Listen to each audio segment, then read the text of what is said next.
काल दंड गही काहू न मारा, हरई धर्म बल बुद्धि विचारा। निकट काल जेहि आवत साई, तेहि भ्रम होय तुम्हारे ही नाई। नमस्कार, जय हिंद, जय भारत और जय उत्तराखंड। मैं गौतम सिंह बिष्ट उत्तराखंड से आपसे मुखातिब हूँ। मित्रों के आप जैसे जानते हैं कि तुलसी बाबा लिखते हैं लंका कांड का उस समय का वर्णन है कि जिस समय मंदोदरी रावण को समझा समझा करके हार जाती है। उसको नाना प्रकार जितने प्रकार उसके पास उपाय थे सभी उपायों से समझाती है।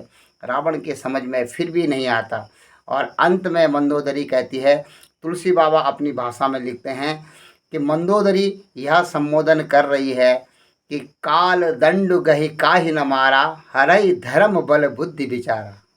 यह आपको और हमको भी अपने जीवन में बहुत गहराई से समझना चाहिए। इस वाक्यांश में मंदोदरी जी कह रही हैं, काल दंड गही काहू न मारा। काल कभी हाथ में डंडा लेकर के किसी को नहीं मारता है। हरई धर्म बल बुद्धि विचारा।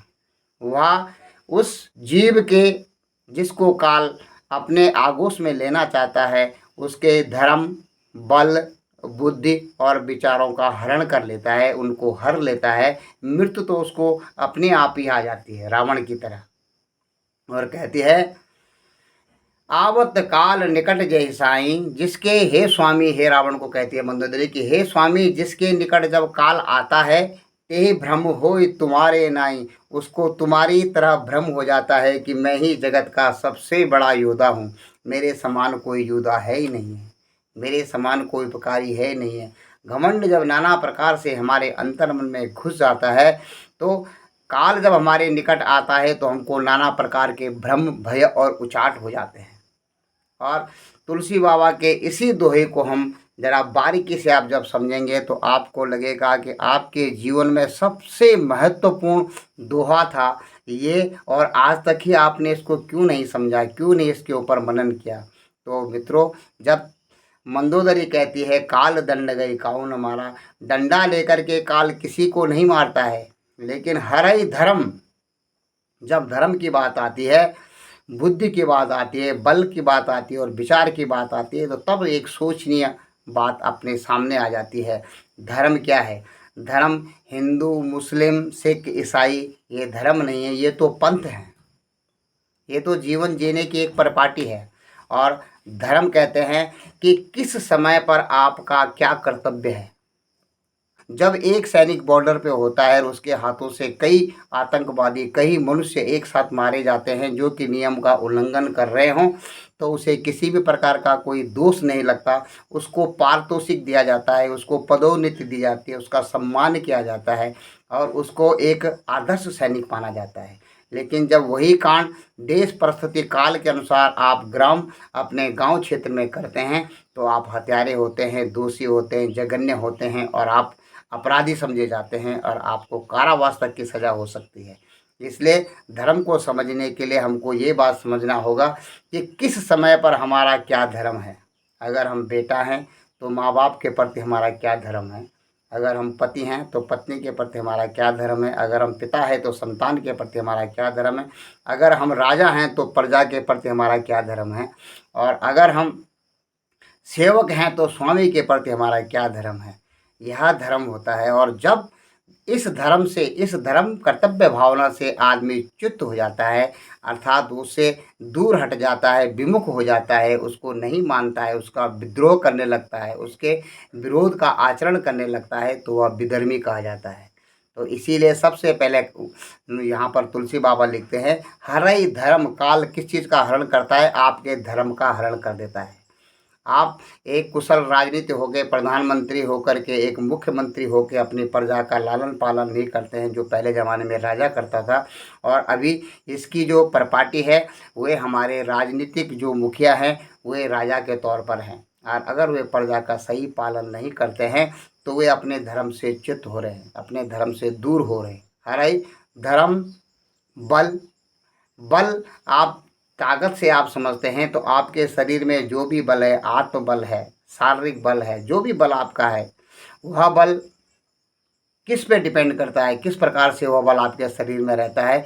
आप अपने इंद्रियों से, अपने इंद्रियों के अत्यधिक भोग से अपने शरीर की जो शक्ति है उसका धीरे धीरे ह्रास करते हैं, उसको धीरे धीरे नाश को प्राप्त हो जाता है आपका बल।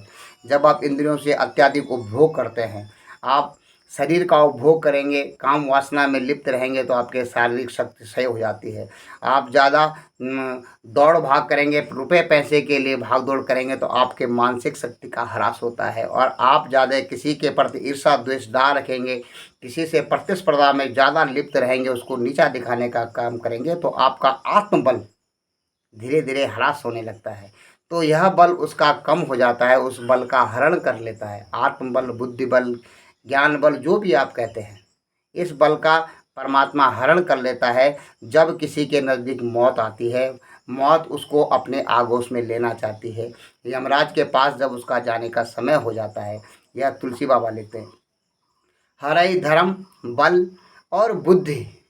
बुद्धि होती है, बुद्धि सुमति और कुमति, सुमति कुमति सबके उर रही, नाथ वेद पुराण अस कही, जहाँ सुमति तहाँ संपत्ति नाना, जहाँ कुमति तहाँ विपत्ति निधाना। यह भी तुलसी बाबा लिखते हैं, या विभीषण कहते हैं अपने भाई को समझाते समय कि हे भाई, सुमति और कुमति सबके उर में रहती है, सबके हृदय में रहती है लेकिन जहाँ सुमति होती है तहाँ संपत्ति, नाना प्रकार की संपत्ति होती है, सुख होता है, ऐश्वर्य होता है और वात्सल्य, करुणा, प्रेम, दैवीय गुण होते हैं। और जहाँ कुमति होती है वहाँ विपत्ति के बाद दूसरी विपत्ति आती जाती रहती है। बुद्धि सुमति होनी चाहिए, उसकी बुद्धि को जब वे हरण कर लेते हैं तो सुमति की जगह उसमें कुमति बुद्धि आ जाती है। ये मुझसे ईर्षा करता है या मेरे प्रति अच्छा नहीं सोचता, इस प्रकार की कुमति जब मन के अंदर आ जाती है तो भाई भाइयों में भी विद्रोह हो जाता है, भाई भाइयों में भी बंटवारा हो जाता है। और ये आप आम जगत में आजकल देख रहे हैं। तो बुद्धि का हरण इस प्रकार से होता है। और विचार, कई लोग बुद्धि और विचार को एक ही समझ लेते हैं, लेकिन आपका जो मन, बुद्धि, चित्त और अहंकार है उसमें बुद्धि हमेशा निर्णयात्मक होती है और निर्णय लेती है। जो काम उसने करना है उसका निर्णय लेती है अपने गुण के अनुसार और उस पर आदमी को आगे की तरफ बढ़ाती जाती है, वो बुद्धि का काम है। लेकिन थॉट्स एक विचार है, और विचारों का भी यहाँ पर तुलसी बाबा ने लिखा है कि हरई धर्म बल बुद्धि विचारा, और विचारों का भी हरण हो जाता है। तो विचारों को आप दो प्रकार से आजकल के युग में समझ सकते हैं, पॉजिटिव थॉट्स और नेगेटिव थॉट्स। अगर आपके पॉजिटिव विचार हैं, कहीं किसी ऊर्जा स्रोत, किसी संत के मुंह से निकले हुए विचार हैं, आप उसको ग्रहण करते हैं तो आपके थॉट्स शुद्ध हो जाते हैं। लेकिन अगर आप किसी विधर्मी का, किसी पापी के थॉट्स कहते हैं, जुए की जीत बुरी, झूठे की प्रीत बुरी, पापी संग बैठे चैन भागे ही भागे, और काजल की कोठरी में लाख जतन कर, काजल का दाग भैया लागे ही लागे। तो पापी के संग बैठकर मन का चैन भाग जाता है। तो जब आपके विचार दूषित होने लगते हैं तो आपके मन में चैन नहीं होता है, आप बेचैन हो जाते हैं। इसीलिए आपको हमेशा कहते हैं कि जैसे आपका विचार होगा वैसे ही आपका कर्म होगा, जैसे आपका कर्म होगा धीरे धीरे कर्म करते करते वो आपका आचरण बन जाएगा, और आचरण बनने के बाद वही आपका क्या बन जाएगा, भविष्य बन जाएगा। इसलिए कहते हैं कि विचारों में हमेशा प्रगाढ़ता रखे, शुद्धता रखे। तो जिसको काल अपने आगोश में लेना चाहता है, आवत निकट काल जे आवत साईं, तेहि भ्रम होय तुम्हारे नाई। हे स्वामी, मंदोदरी कहती है कि स्वामी, जिसके नज़दीक काल जब आने लगता है तो उसको तुम्हारी तरह भ्रम हो जाता है। और काल हाथ में यमराज डंडा लेके कभी किसी को नहीं मारता। किसी की मौत ऐसे नहीं होती है कि उसको, वो बैठा हुआ था और भगवान ने डंडे से उसको मार दिया, ऐसी कभी मौत नहीं होती। वो कोई ना कोई बहाना लेकर आती है।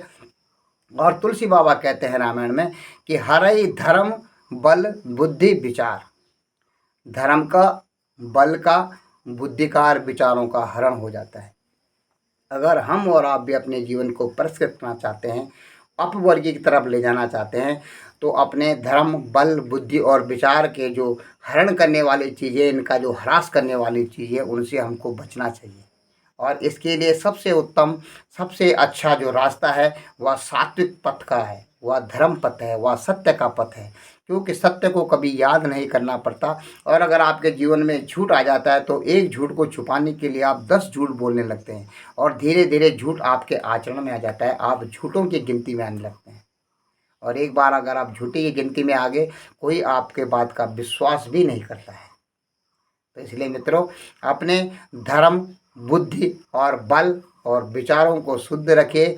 परमात्मा से मैं प्रार्थना करता हूँ कि सभी मित्र जो हमारे हिलांसी यूट्यूब चैनल से जुड़े हुए हैं, उनके धर्म, बल, बुद्धि और विचारों की रक्षा करें और प्रभु श्री राम आप पर अपनी कृपा दृष्टि बनाए रखें। आज के इस अंक में इतना ही, फिर आपसे अगले अंक में मुलाकात होगी। तब तक के लिए ज़रूर आप हिलांसी यूट्यूब चैनल में आकर के इस प्रकार के सनातनी धर्म से जुड़ने वाले वीडियो आप देखते रहें। आपके कमेंट्स आप लाइक करते हैं, आप सब्सक्राइब भी कीजिएगा और हमसे जुड़ने के बाद आप अपने कमेंट्स ज़रूर भेजिएगा। इसके लिए मैं आपको तहे दिल से प्रणाम करता हूँ, नमन करता हूँ, वंदन करता हूँ। जय श्री राम।